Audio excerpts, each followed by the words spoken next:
They say New York has seen everything. But in 1947, there was one guest the city still can't explain. A man who walked into the Earle Hotel carrying only a small suitcase and something else.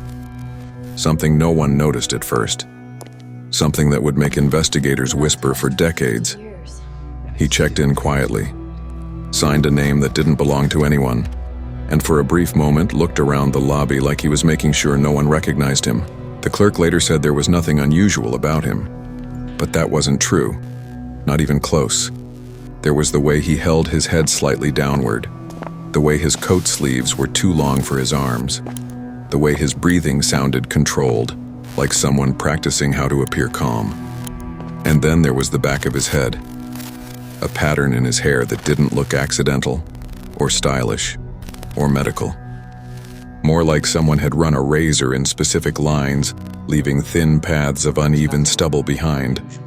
The clerk noticed it for a single second, just a second, and even that was enough for him to remember it years later. At the time, it meant nothing. It wouldn't stay that way for long. You're watching Secret Stories. He climbed the narrow staircase instead of taking the elevator. Not quickly, not slowly, just with a strange precision, as if every step had been rehearsed. The hallway lights flickered. The Earl was known for that. But he didn't seem bothered. He moved with the quiet confidence of someone who had done this before. A maid passed him midway up the stairs. She didn't think much of him at the time. But later, when she tried to describe him, she struggled. It felt like he was contained, she said, as if he was holding something inside. Not fear, not stress, something else. She also remembered his hands, not shaking, not exactly, but tense, like someone clenching without fully closing the fist. A tiny detail, but enough to make her glance twice. When he reached the third floor, he paused, turned his head slightly, listened. The hotel wasn't loud, but it wasn't silent either. Pipes groaning, doors clicking, people talking somewhere behind thin wooden walls. He waited for a moment that felt too long to be casual, then walked toward room 328. He didn't ask for help. He didn't look confused. He didn't check the number twice. He walked straight to it, as if he already knew exactly where it was. Inside that small, worn-out room, he closed the door gently behind him. And for the next hours, no one heard a single sound. Room 328 wasn't special. A narrow bed, a small dresser, a cracked mirror, and wallpaper peeling at the corners. But the man behaved as if the room itself mattered, as if he had been waiting to be inside it. He placed his suitcase on the bed, not roughly, not casually, but with the same controlled movements the maid had noticed earlier. He opened it slowly. What happened next remained unknown for years, but investigators later agreed on one thing. He spent time arranging something inside that suitcase. Neighbors on both sides reported hearing no footsteps, no talking, no pacing. Just silence. A silence that felt strange for such an old building. Someone in the hallway smelled something faint, like the scent of an old notebook airing out. Not smoke, not chemicals, just old paper. Whatever he was doing, it didn't involve packing or unpacking clothes. The suitcase, when eventually opened, would confirm that. But in that moment, no one knew. No one even noticed he hadn't left the room for hours. The hotel was full that week. People came and went, doors shut, phones rang. But room 328 stayed quiet. Too quiet. And by the time anyone at the Earle wondered why, it was already far too late. At around 10:40 p.m., the hallway light outside room 328 flickered again. One of the guests, a salesman returning from a late dinner, remembered hearing a soft thump behind the door. Not loud, not violent, just irregular, like something shifting where it shouldn't. He paused, leaned slightly toward the door, listened. Nothing. Only the hum of the building's aging pipes.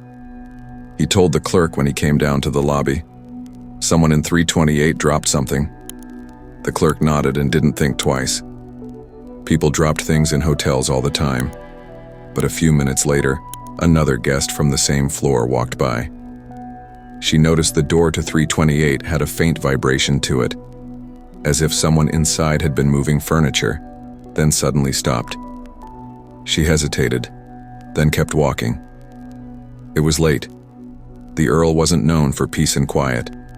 Inside room 328, the man was awake. He sat on the edge of the bed for a long time, staring at the open suitcase, his hands resting on his knees. Breathing steady, eyes unfocused. He seemed to be waiting for something, or perhaps preparing for something. What happened between 10:40 p.m. and the early hours of the morning remains one of the most debated gaps in the entire case. No one heard raised voices, no signs of struggle, no calls for help. Just silence. The kind of silence that doesn't belong in a building filled with thin walls. A silence that, if anyone had paid closer attention, might have changed everything. The next morning, sunlight slipped through the narrow window of room 328. Breakfast carts rolled down the hallway, wheels rattling over uneven floorboards. Doors opened. People talked. Life continued. But room 328 stayed silent. When the maid reached the third floor, she knocked softly, the standard courtesy knock, and waited. No answer. She knocked again, louder this time. Still nothing. She tried the handle. Locked. Normally that wouldn't mean anything. Guests slept in. Guests ignored knocks. Guests forgot checkout times. But something felt different. She bent down slightly, eyeing the thin gap between the door and the floor. No shadow moved inside. No sound of someone getting up. Not even the subtle shift of weight on old wooden boards. It felt empty. She returned to the lobby and told the clerk, 328 isn't responding. The clerk checked the register. The guest hadn't scheduled an early departure. No special requests. No notes. He hesitated just for a second before grabbing the spare key. When they walked back upstairs, the hallway felt colder than it should have. Old buildings sometimes do that. But the maid later insisted. It felt like the room was holding its breath. The clerk inserted the key, turned it. The lock clicked. And as the door opened just a few centimeters, the maid stepped back. Something inside the room wasn't right. She couldn't explain it. She couldn't point to anything specific. But every instinct told her the same thing. Whatever waited behind that door and wasn't what they expected to find. The clerk pushed the door open a little farther. The hinges groaned, the kind of old building sound that usually meant nothing.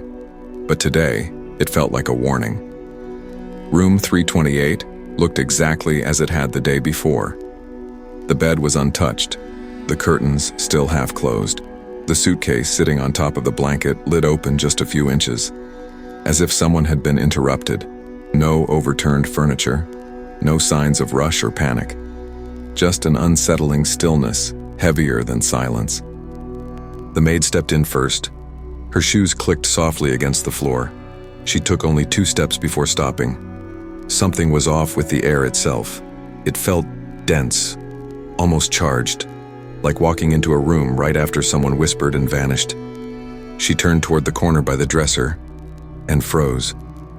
"Call someone," she whispered, but her voice came out thin, barely audible. The clerk leaned into the doorway, eyes adjusting slowly to the dim light. At first, he didn't understand what she'd seen. Then the shape in the corner sharpened. Still, motionless, positioned in a way that could never be mistaken for sleep. His breath caught. This was the moment the entire case fractured. The moment everything that had felt strange suddenly felt intentional. The point where every instinct screamed, something here never belonged. And long before the authorities arrived, long before questions filled the hallways, the clerk whispered the sentence that would define the next 70 years. "This doesn't make sense." If you're still here, take a second to like the video. It helps more people find these forgotten cases and keep stories like this one from disappearing again. The authorities arrived not long after, escorted by 2 hotel staff members who looked more unsettled than they wanted to admit. Room 328 wasn't large, but somehow it felt even smaller now. as if the walls themselves were reacting to the discovery.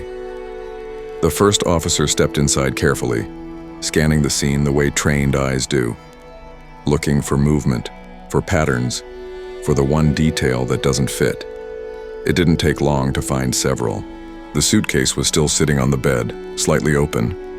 Inside there were no clothes, no toiletries, nothing that a traveler would normally pack. Just a few pieces of folded paper, arranged too neatly to be random. One officer leaned in closer.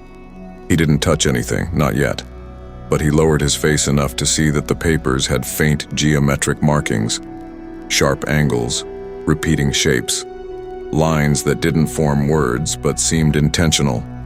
He frowned. "What is this supposed to be?" he muttered. No one answered. The maid stood just outside the doorway, arms crossed tightly, as if trying to keep herself grounded. The clerk stayed behind her, his eyes locked on the bed. Neither wanted to look toward the corner again. The lead officer finally turned toward them. "You said no one came in or out after he checked in?" The clerk nodded. "I would have noticed. He never left the room." The officer studied him for a moment, a look that wasn't accusatory but cautious. "Are you sure?" "Absolutely." And that single confirmation, quiet, steady, undeniable, reshaped the entire investigation. Because if the man in room 328 had never left, then whatever happened inside that room happened with the door locked, and no visitors coming or going. A sealed room. A quiet night. A man with a suitcase full of symbols, and not a single explanation that made sense. As officers continued their walkthrough, the room revealed more oddities. Not dramatic, not chaotic, but wrong in subtle ways that suggested intention rather than accident. A glass of water sat on the nightstand, half full, untouched. No fingerprints visible even under early inspection. The bedspread wasn't wrinkled. The pillow hadn't been moved. The curtains were drawn just enough to block most of the morning light, except for one narrow gap, perfectly aligned with the mirror on the wall. It was as if the room had been arranged to look normal at first glance, and unsettling at second glance. One officer crouched near the dresser. "What about his belongings?" he asked. "There aren't any," the clerk said quietly. "No wallet?" "No." "No ID?" "No." "Nothing with a name?" "Nothing at all." The officer didn't hide his disbelief. People don't travel with just paper in a suitcase, not even in 47. He wasn't the only one thinking that. What bothered the maid most wasn't the lack of personal items, but the lack of movement. Everything in the room looked exactly like it had been placed once, and never touched again.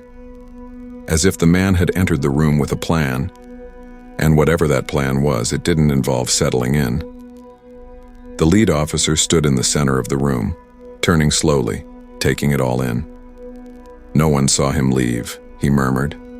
No one heard anything unusual. No sign of anyone else entering. He looked at the suitcase again, at the papers, at the silent room that felt colder now than when they arrived. Then he said the line that would echo through every file, every report, every retelling of this case.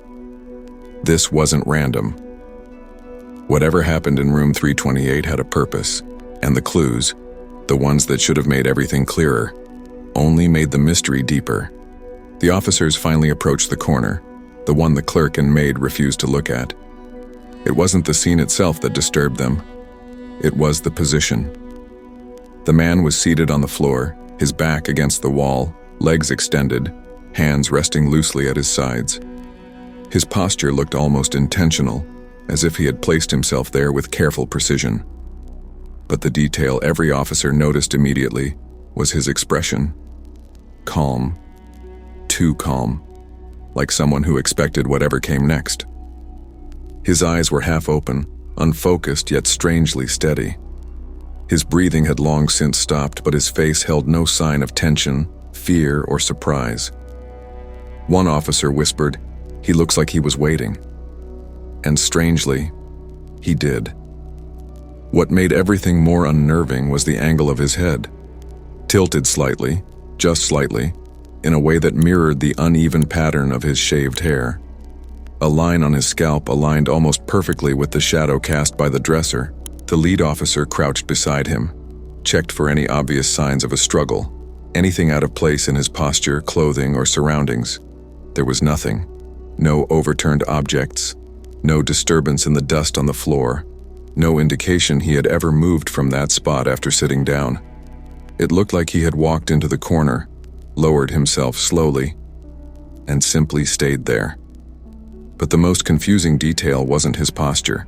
It was the faintest mark on the side of his neck. Not harmful, not violent, just a small discolored patch that didn't fit the rest of the scene. A patch that investigators would go back to again and again. The room seemed to grow colder as officers tried to make sense of him. A man with no identification, a suitcase with coded papers, a room with untouched furniture, and a posture that looked less like an accident and more like a message. While one team documented the corner, another focused on the suitcase, the object that seemed to hold more questions than answers. The papers inside were removed carefully, one by one. They weren't letters, they weren't maps, they weren't receipts or anything that could link him to a place, a job, a life. Each sheet showed the same type of markings, angles, shapes, and repeated clusters that almost formed a pattern, but never quite completed one. Like a code interrupted mid-sentence, one officer finally said what everyone was thinking. "This looks deliberate." The lead investigator nodded. Too deliberate. Because the markings weren't doodles, they weren't sketches, they were consistent, intentional, measured. Someone had taken the time to create them, and the man in room 328 had either brought them with him or made them before the night ended. The clerk, still pale, pointed at something inside the suitcase, a small card tucked beneath the papers. When the officer lifted it, everyone leaned closer. It wasn't identification, it wasn't a business card, it wasn't anything recognizable, just a rectangle of heavy paper, blank on both sides, except for a single tiny geometric symbol in the bottom corner, a symbol that matched the markings on the folded sheets. "What does that mean?" someone asked. No one answered. The officer placed the card back with the others. The weight of the situation settled into the room. Not fear, but that slow, creeping feeling that the simplest explanation had already been eliminated. No ID, no belongings, no history, just symbols. Symbols that didn't speak any language, but felt like they were supposed to. And in that moment, the case shifted again, inching toward moment E, the second wow, the point where the situation stops being strange and starts being impossible to ignore. The investigation moved next to the man himself, not what the room revealed, but what he revealed. And strangely, he revealed almost nothing. His clothes were clean, pressed, and completely generic. No labels, no stitching marks that pointed to a tailor, not a single laundry tag or brand imprint. It was as if the clothing had been made to erase any sense of origin. The officers checked his pockets. Empty. Every one of them. No wallet, no keys, no coins. Nothing that tied him to a city, a home, or even a moment before entering the Earle. But what puzzled the investigators most was his physical condition. He didn't look distressed. He didn't look like he had struggled. His posture suggested no attempt to move or resist. It was as if he had placed himself exactly where he was found. Intentional, precise, almost ritualistic. One officer stepped closer to examine the odd pattern in his hair. The uneven shaved lines followed a path that didn't match any known style. They weren't decorative, they weren't the result of an accident, and they weren't medical. They ran in parallel angles, subtle but noticeable, as though someone had deliberately marked his scalp with a purpose no one understood. "Why would someone do this?" the maid whispered from the doorway. The room didn't answer. The lead officer compared the lines to the markings on the papers. Not identical, but disturbingly similar in structure. Sharp angles, repeating shapes, intent without explanation. "Could they be connected?" someone asked. The officer didn't reply, not because he doubted the question, but because he didn't have the courage to confirm it. Because if the markings on the papers matched the ones on his head, then this case wasn't just strange. It was coordinated, and whatever message it carried, no one in that room could read. As investigators examined the man's appearance more closely, another detail surfaced, one that no one had noticed at first glance. His shoes. They were polished, almost too polished. Not a single scuff, not a trace of dust from the New York streets, not even the natural creasing that comes from hours of walking. It was as if he had stepped into the hotel straight from a showroom, or as if the shoes had been cleaned after he entered the room. One officer lifted the heel slightly. Nothing underneath, no markings, no wear, no indication of size, brand, or even manufacturing origin. Just blank leather, smooth and silent. "How is that possible?" he murmured. Another pointed out something stranger. The shoelaces were tied in an unusual loop. Not messy, not sloppy, but in a symmetrical pattern no one recognized. Not military, not standard, not practical, almost decorative, almost code-like. The lead investigator looked from the shoes to the shaved pattern on the man's head, to the papers on the bed. 3 separate things, 3 separate contexts, yet all sharing a structure, geometry, repetition, intention, a design, not a coincidence. He wrote in his notebook, "Patterns repeating across belongings and body, purpose unknown." The maid, still trying to stay calm, asked, "So, he planned all of this?" The officer didn't respond right away. He walked to the window, pulling the curtain slightly to check the view. Room 328 faced a brick wall. No street visibility, no alley access, no fire escape. A room chosen for its privacy, for its silence, for its ability to hide someone who didn't want to be seen. The officer let the curtain fall back into place. "If he planned this," he said quietly, "then every detail in here is part of something bigger." The room felt heavier, the silence felt sharper, and the investigation had officially crossed the line from unusual to deeply intentional. As the investigation deepened, officers turned their attention to the man's hands, often the most revealing part of a person, and what they found only made the case stranger. His nails were trimmed evenly, no dirt beneath them, no ink smudges that might suggest he had written the symbols himself, no marks indicating recent physical effort. But there was something else. A faint discoloration across the fingertips, subtle, almost invisible unless the light hit the skin at the right angle. Not paint, not dust. Something finer, like the residue that comes from handling a specific type of material, but no one could determine which. One officer pressed his thumb lightly against the man's palm. The skin had cooled, but the texture told a story. He hadn't been cold for long. "Whatever happened," the officer murmured, "it wasn't many hours ago." The lead investigator stepped back, scanning the room again. The papers, the shoes, the markings, the silence. Everything pointed toward intention. But intention toward what? The maid, gathering courage, asked from the doorway, "Do you think he came here to disappear?" The officer didn't dismiss the question. Instead, he considered it carefully. Room 328 wasn't a room chosen by chance. It was isolated, quiet, facing a brick wall. If someone wanted privacy, the kind of privacy that erases presence, this was the place to choose. And then another detail surfaced. No sign of a struggle, yet the way he was seated was too precise, like he had been positioning himself according to a plan. The investigator wrote another note. Body position suggests controlled action, not confusion. For a moment, no one spoke. The room felt like a puzzle with half the pieces missing. Yet the remaining pieces were arranged deliberately, pointing toward a purpose none of them could see. And the deeper they looked, the more the case felt less like a tragedy, and more like a message that hadn't been decoded. As the investigators stepped away from the body, one officer circled the room again, this time paying attention to something everyone else had overlooked. Dust. Old buildings collected everywhere, under beds, behind dressers, inside corners. But room 328 was different.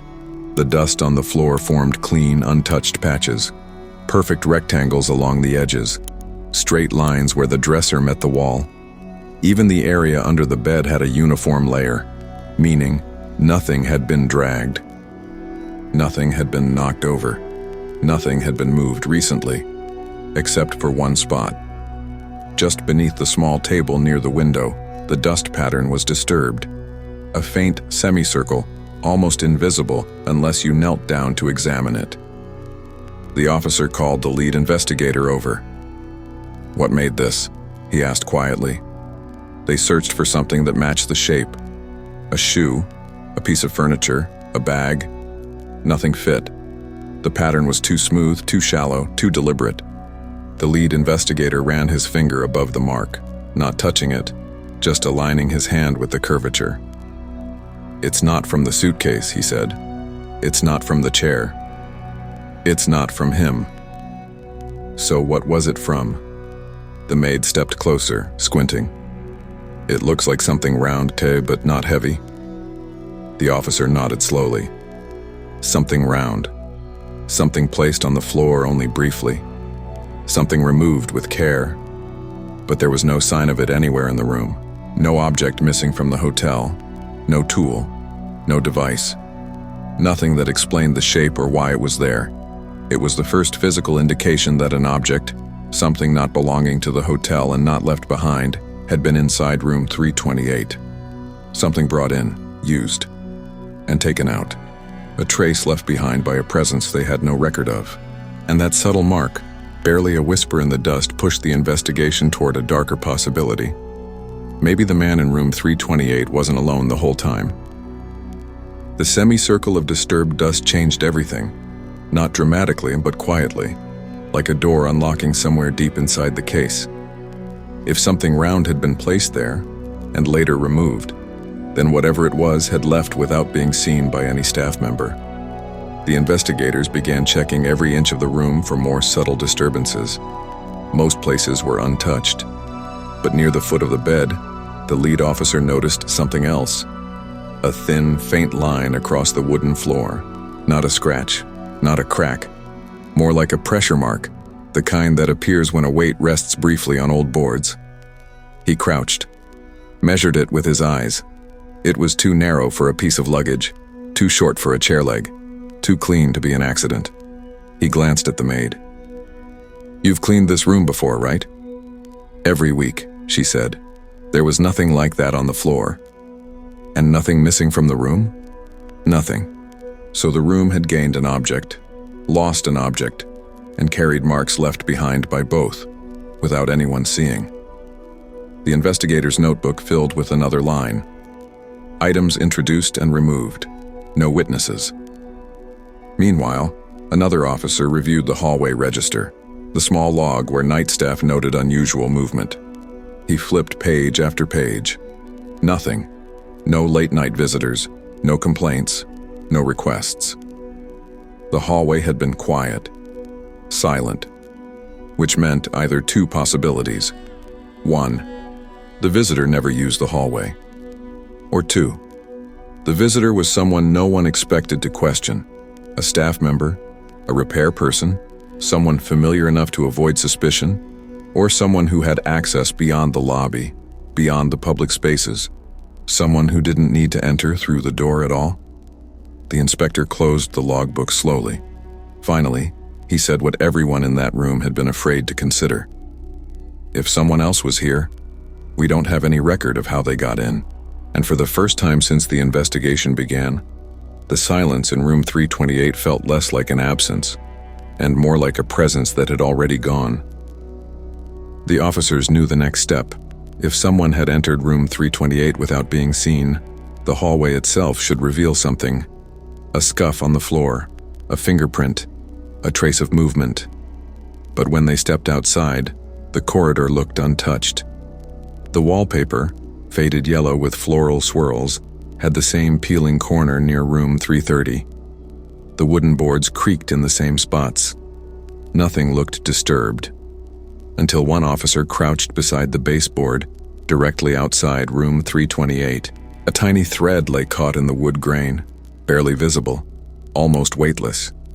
He pinched it gently between two fingers. It wasn't from hotel linens. Wrong texture. It wasn't from the man's clothing. Wrong color. And it wasn't dust or debris from the building. It was too clean, too intact. "Where did this come from?" he asked. No one answered. Across the hall, another officer knelt and examined the doorframe. There, under the old brass latch, was an even stranger detail. A faint indentation, no bigger than a pencil tip. Not a scratch, not damage, just a mark. The kind left when something thin applies pressure in a precise point. The lead investigator traced it with his eyes. "Looks like someone used a tool," he said softly. "But the lock wasn't forced," another replied. "Exactly. A tool that leaves no damage. A tool that opens a door without breaking it. A tool that isn't part of hotel maintenance, but someone brought intentionally. The kind of tool used by people who enter rooms quietly and leave even quieter." The maid wrapped her arms around herself. "So, someone did come in?" The investigator didn't want to confirm it, but the details, the dust, the marks, the thread, the indentation, were all aligning. Someone had been there. Someone who didn't belong. Someone who moved through the Earle without leaving a footprint, but left traces that didn't fit any explanation. And that someone might have had access to the man in room 328 without ever being recorded by the hotel. For the first time, the case no longer revolved around a single unanswered question. It now had two. The hallway evidence forced the investigators to expand the scope of the case. If someone could enter a locked room without leaving damage, then the hotel itself needed to be examined, not just room 328. They started with the stairwell. Old wooden steps, worn down by decades of guests, usually captured the story of every shoe that touched them. But that morning, one step, the fifth from the top, had a faint smear of something gray, barely visible. An officer rubbed it lightly with a cloth. It didn't move. Not dust, not dirt, more like residue from a smooth surface brushing across the wood. "What kind of surface?" he muttered. No one knew. Next, they checked the elevator. Its metal walls held fingerprints from dozens of guests. Yet the panel of floor buttons had a single clean square, perfectly clean, as if someone had pressed it with a cloth wrapped around a finger, or with a tool. "Someone tried not to leave prints," the officer said. In 1947, that level of caution wasn't common. Not in cheap hotels, not in everyday situations. But the Earle was starting to look like the setting of a quiet, hidden operation, one that didn't match the life of the unidentified man in room 328. The investigation moved outside next. The alley behind the hotel was narrow, shadowed, and cluttered with trash bins. A delivery man sweeping the area told officers, "No one used this alley last night. I'd have seen it." Yet near the far wall, one detail stood out. A shallow footprint in the dust, not deep enough to match the man's polished shoes, and not matching the usual boot prints from staff. Too narrow, too smooth, too intentional. The investigators compared it to the sole of the man's shoe. No match. Someone else had been there, someone careful enough to leave almost nothing, but careless enough to leave just enough. As the officers stood in the alley, the weight of the case shifted again. The man in room 328 wasn't just unidentified. He was intersecting with someone who knew how to move unseen. Someone who understood silence. Someone who left symbols and traces instead of answers. Someone whose presence suggested this wasn't a simple disappearance, but the edge of something organized. Something the investigators were only beginning to notice. Back inside the hotel, the lead investigator ordered one final sweep of room 328, not for objects anymore, but for patterns. If the strange symbols appeared on the man's papers, and in the lines shaved into his hair, and possibly in the way his belongings were arranged, then maybe the room itself held another layer of the message. They started with the walls. A flashlight beam moved slowly across the faded wallpaper. Nothing at first, until the officer angled the light just right. There, barely visible beneath years of grime, a faint line. Perfectly straight, running vertically from the ceiling to the floor. He followed it with the beam. It intersected another line, then another. The maid gasped. "What is that?" Not cracks, not random peeling. They were lines, deliberate, geometric, pressed into the wallpaper so lightly they could only be seen when the light hit from the side. The investigator stepped closer. "These aren't patterns from age," he said. "Someone marked this." More lines emerged as they searched, forming a shape that wasn't obvious, but wasn't accidental either. A partial grid, angles repeating, a structure similar to the shapes on the papers. "Is it the same code?" one officer asked. The investigator didn't answer, not yet, but his silence said enough. On the dresser, the mirror reflected the same faint angles on the opposite wall. They weren't symmetrical, they weren't decorative, they were directional, pointing toward the corner where the man had been sitting, as if the room itself was directing attention to him, or to what he represented. The investigator whispered, almost to himself. This wasn't a message left after he arrived. This room was marked before he even checked in. The idea hung in the air, heavy and cold. If someone had prepared room 328 in advance, marked its walls, placed patterns beneath the wallpaper, and left subtle traces around the furniture, then the man hadn't just chosen the room. He had been led to it, or worse, he had been expected. The realization hit the investigators slowly, like a weight settling onto the room. If the markings were already here, if the patterns predated the man's arrival, then the mystery wasn't about what he did inside room 328. It was about why someone wanted him in this exact room. The lead investigator walked to the center of the floor, turned in a slow circle, and tried to view the space not as it was, but as someone had arranged it to be. The marked wall, the geometric lines, the suitcase with symbols, the shaved angles on the man's head, 4 separate elements. But each of them pointed toward the same conclusion. This room wasn't random. This moment wasn't random. Someone created a setting. Someone created a sequence. Someone created a place where everything, the patterns, the papers, even the silence, served a purpose. One officer whispered, "This feels staged." Not staged to deceive the police, staged to communicate something, but to whom? The investigator approached the suitcase again. The papers inside weren't chaotic. They were arranged in order, as if following steps or phases.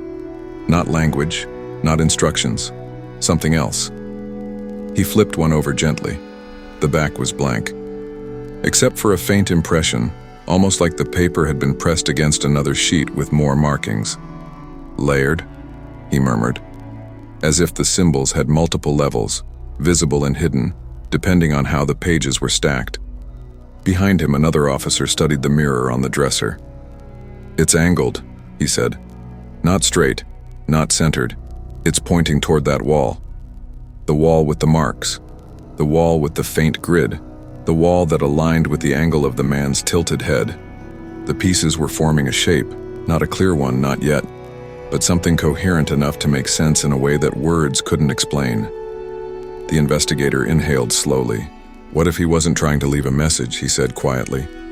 What if he was part of one? No one answered, because the idea was too large, too unsettling, too deliberate. And suddenly room 328 felt less like a crime scene, and more like a diagram someone had drawn using a human life as one of the components. A diagram that still wasn't complete. The room had been studied. The symbols had been cataloged. The man had been examined from head to toe. Yet nothing in room 328 explained who he was, or who he was meant to be. So the investigators returned to the very first question. Why this room? The answer arrived not through evidence, but through absence. They searched the hotel logs again. Guest lists, maintenance records, room assignments. Room 328 had been unoccupied for weeks before the man checked in. Not unusual for the Earle. But then the investigator noticed something else. 3 times in the past month, 328 had been requested, specifically by number, and refused by the staff because it was reserved for repairs. But there were no repair orders, No maintenance requests. No records of work. Someone had been trying to access room 328 before the man arrived. Someone who knew its number. Someone who needed it empty. Someone who treated it not like a hotel room, but like a location, a coordinate. The investigator stared at the list of requests. 3 dates, 3 attempts, each spaced evenly, exactly 10 days apart. 10 days, 10 days, 10 days. A pattern, a rhythm, just like the symbols, just like the shaved lines, just like the markings on the walls. This wasn't coincidence, he whispered. This was scheduled. A schedule the man unknowingly stepped into, or willingly walked toward. No one ever claimed his body. No missing person report matched his face. No one came looking. Not then, not later. The suitcase was stored in evidence. The papers were sealed away. The room was repainted. The marks vanished under fresh wallpaper. But the case file remains labeled with a single name, John Doe, number 88. Not because they didn't try to identify him, but because every clue in room 328 seemed designed not to reveal a person, but to erase one. A quiet man, a quiet room, a quiet sequence repeated in symbols no one could read. And a single truth that survives all these years later. Whatever happened inside the Earle Hotel wasn't meant to be understood. It was meant to be completed. If something about this story stayed with you, the playlist that appeared will take you deeper. Tap it and keep going.